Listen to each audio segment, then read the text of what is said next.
Hey guys, welcome back to my channel. And well, we have an insane Christopher Ingham.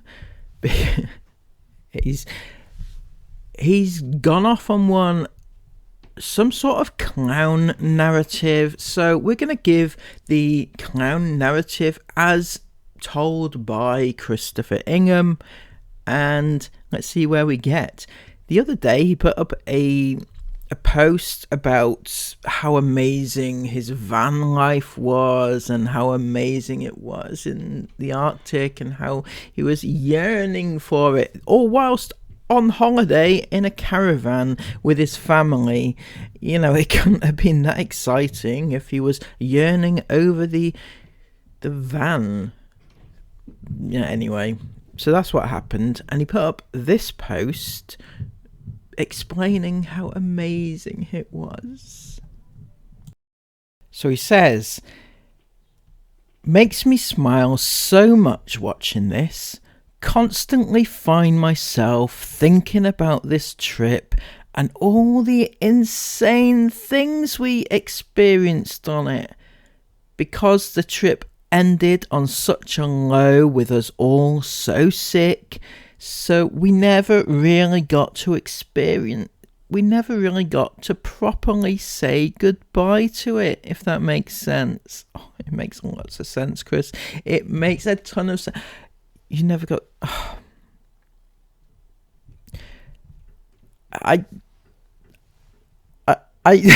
I'm sorry. I know I'm not really a van life type person, so perhaps I may be a little bit wrong on this, and so I don't really get the whole needing to say goodbye. But from Chris's perspective, I always remember him being so, like, having some sort of breakdown every time a holiday came to an end. Does anybody else remember that? An actual breakdown? Like days before it was about to end, he'd get all upset about it and do like a speech and how he was gonna be missing it, and he can't, you know. And this was days before the end of an actual holiday. That's how Chris, I don't know, it's just really bizarre. But so no, I don't really see saying goodbye to a holiday anyway, you know.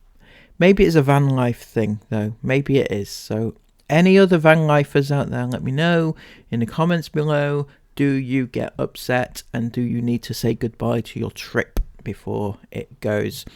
The other point of matter is, were they really sick? Who knows? They took some time off. No actual evidence that they were entirely sick, and, you know. Anyway, moving on. But it was by far one of the best things I have ever done. It changed me profoundly. And I constantly find myself craving those mind-blowing scenes from the cozy comfort of the van I built.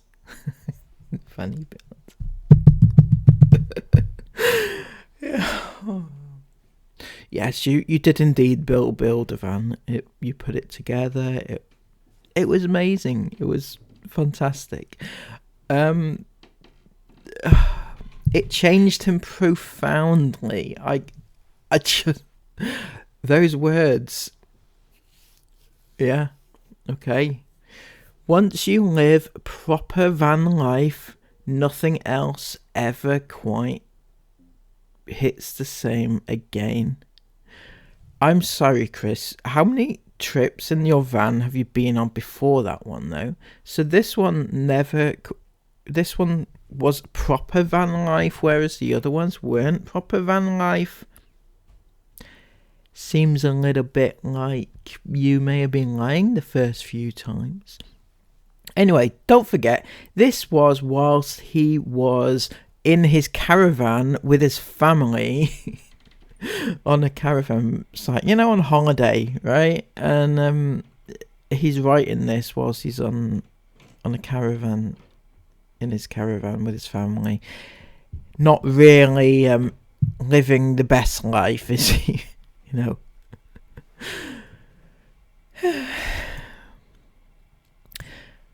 The world has changed profoundly over the last few years, and it's definitely reframed the way I see life and the way I want to live. See, I'm not sure if he's talking about the C word or if he's just talking about how he's been, having to shy away from the world because of what he did. I'm not quite sure. But he is, he's definitely living the dream now, certainly. It's now more important than ever to take chances and experiences when you can. Good. You should. Do it on your own, though, obviously. Don't involve your kids.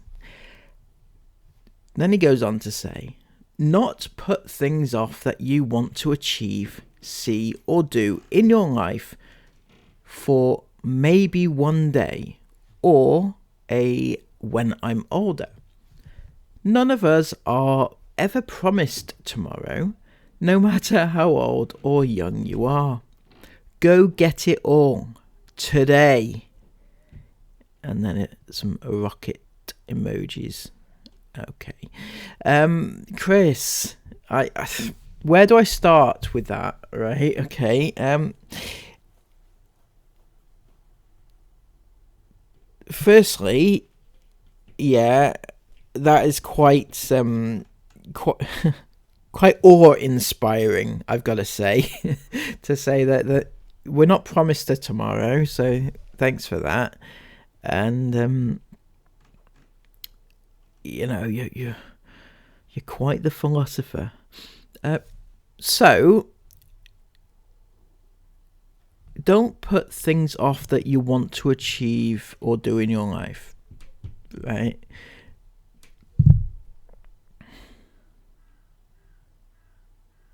That what I want to say here is you can do this, right? It's perfectly fine for you to do this. It's perfectly okay for you to want to do this. It's fine, because how old are you now? You're coming up for 40, is it? And midlife and all that.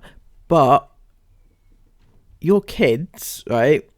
What you're saying is to your kids, do things today.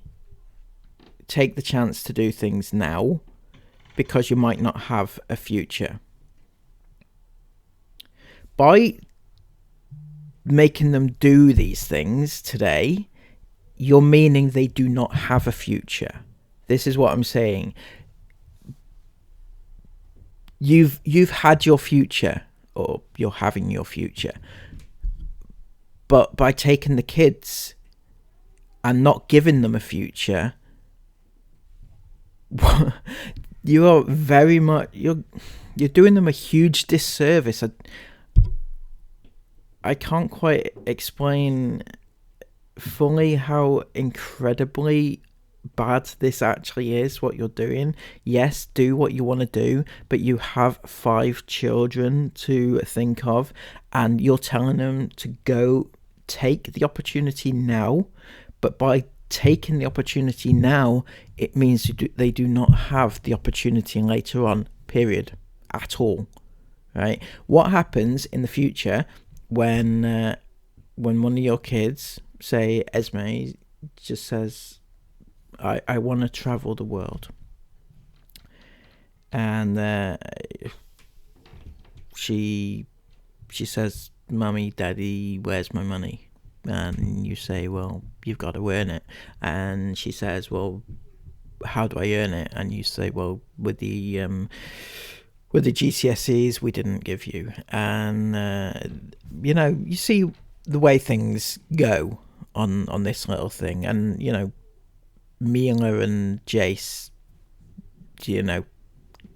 God help them, I have no idea where they're going to end up. But yeah, so you see what I'm saying? it's all, you want to do this, you want to do this, I want to do this, and yeah, do it. Just go off on your own and do it. To be honest with you, Chris, those children, and I wouldn't say this lightly, to be honest, but those children would be better off if you just left them at home and went off on your own. You know, that would leave Sarah with the actual task of parenting, but, you know, stranger things have happened. And, yeah, you go off in your van, the van that Chris built, and leave your kids at home to educate themselves, if that's even possible. Anyway, yeah, that's what Chris has said. That's my view on it. But somebody else had a view which is kind of similar, but we'll get into that now because Chris was he didn't like it at all.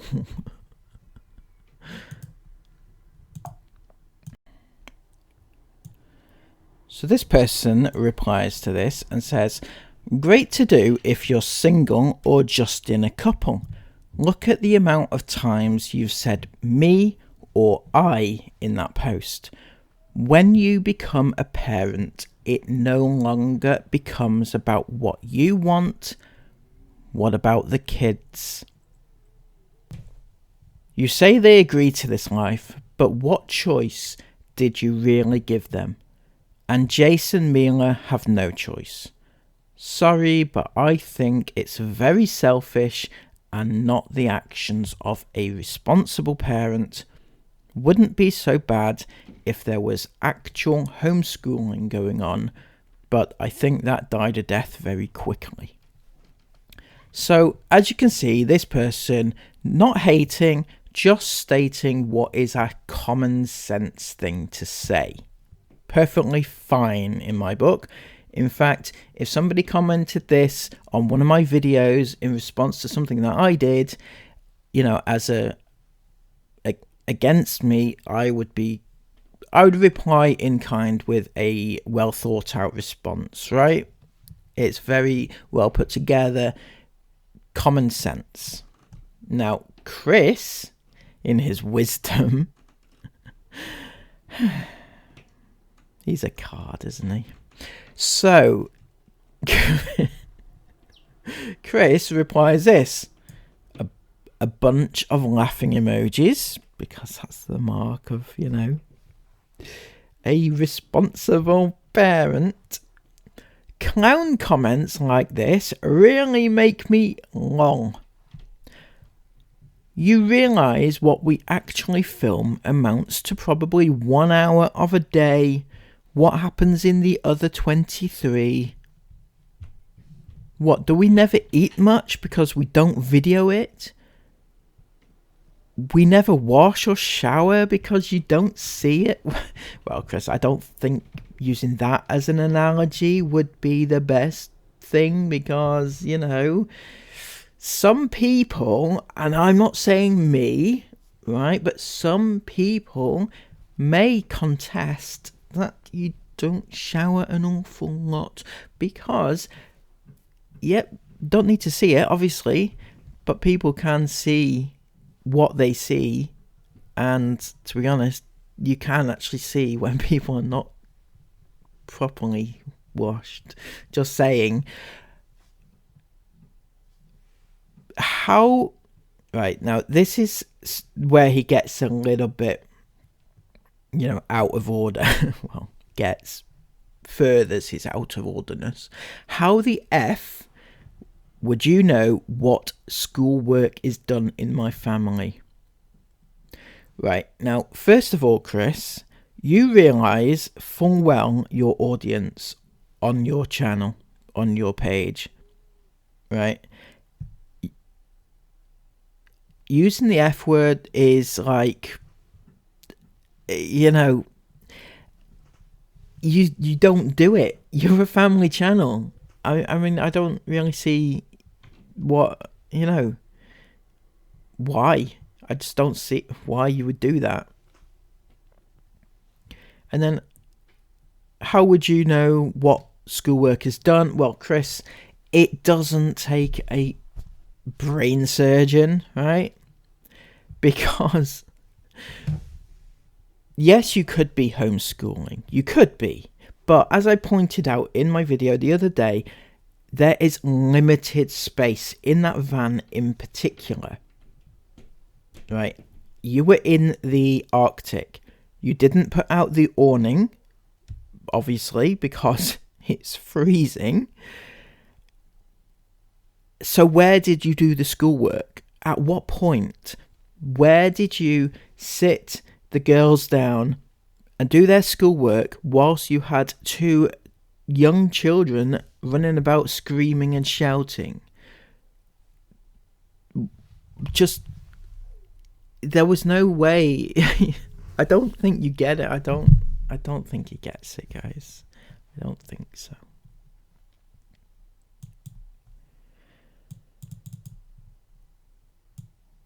Do you secretly live with us without me being aware? Oh no, wait, I forgot about the clown narrative. Of course, we only exist as humans in the little 20-minute bubble of a day's highlight reel that we choose to share to the world. Clown emoji, laughing emojis, bless you. Well, Christopher, yes, you only show us 20 minutes a day, but quite often that's over the course of a day, right? You do get that. So most people can see what you get up to during a day. Say, for example, right, if you filmed at 9 a.m. and one of the kids was around, right, and then you filmed again at 10:30 and the same child was still around, and then you filmed again at 12 and the same kid was still around. Yes, you're only filming segments of the day, but that child has essentially been in the same position, you know, for the whole morning. You see what I'm saying here? You get an idea. There's no time that child would have been doing a consistent amount of schoolwork because they spent half of it, you know, eating breakfast or whatever, right? You get what I mean? I hope you get what I mean. I mean, the point is, you know, you think that the haters can't have an opinion on a 20-minute bubble of your day, but you expect the supporters to love you due to the 20-minute bubble of your day. What if, just God forbid, the haters have it right, and what if you are not the nice person you come across to your haters? Do you say the same thing to your IFAM? The IFAM say, "Oh, I love you, Chris. It's so amazing. I really love you." And then you say, "Well, hang on a second, IFAM. You only see 20 minutes of my day. I may not be this nice person that you see." Do you say that to them? Because I think you really should be putting a disclaimer out these days, right? When people presume stuff that's absolutely basic rubbish because really they couldn't possibly have a clue about anything they're talking about, then they deserve to have the title clown. Laughing emoji, laughing emoji, laughing emoji. These emojis need to just continue on for infinity and beyond, I guess. And all the laughing emojis in the world. Because Chris, he is such a... Yeah, Chris is just... He's a lovely human being. And, he's very mature for his age. No, that was the end of his reply, but that wasn't the end of what he... I just love Christopher. He is amazing, isn't he? He put up this story and he said, "So remember, anything we don't film, we basically never do. Especially going to the toilet." Oh, we know you go to the toilet, Chris. You filmed mucking it out the other day. I saw you. We're actually aliens that don't need to do that anyways. So that's why we never film it. Now you know. Oh. It's amazing what Chris gets up to in the middle of the night when he's editing. It's brilliant. I think he should do more of these. It's entertainment. It's what I woke up to this morning, and it actually made me give me motivation for the day. It really did. It was great. Thank you, Chris. And it didn't end there. Because Chris is such an incredible human being. He gave us all these clown emojis. A full page of clown emojis. Imagine having the time to do this whilst he's editing, in between putting shots of Isabel in bikinis and Sarah in skimpy shorts. You know, those shots, you know, he had time to put clown emojis full on a page. It was brilliant. Chris, I do believe there's only one person in this clown narrative that you have going, and that is you. An absolute clown of the highest order. I don't think I can stress that enough. Yeah, that was fantastic. I hope you've all enjoyed that. It's something to lighten the day, isn't it? Because Chris, he's such a lovely person. So please give this video a thumbs up and subscribe if you're new, because anytime this happens, I just love to give my opinions and thoughts on it. Until next time, don't be a clown. Take care and bye-bye.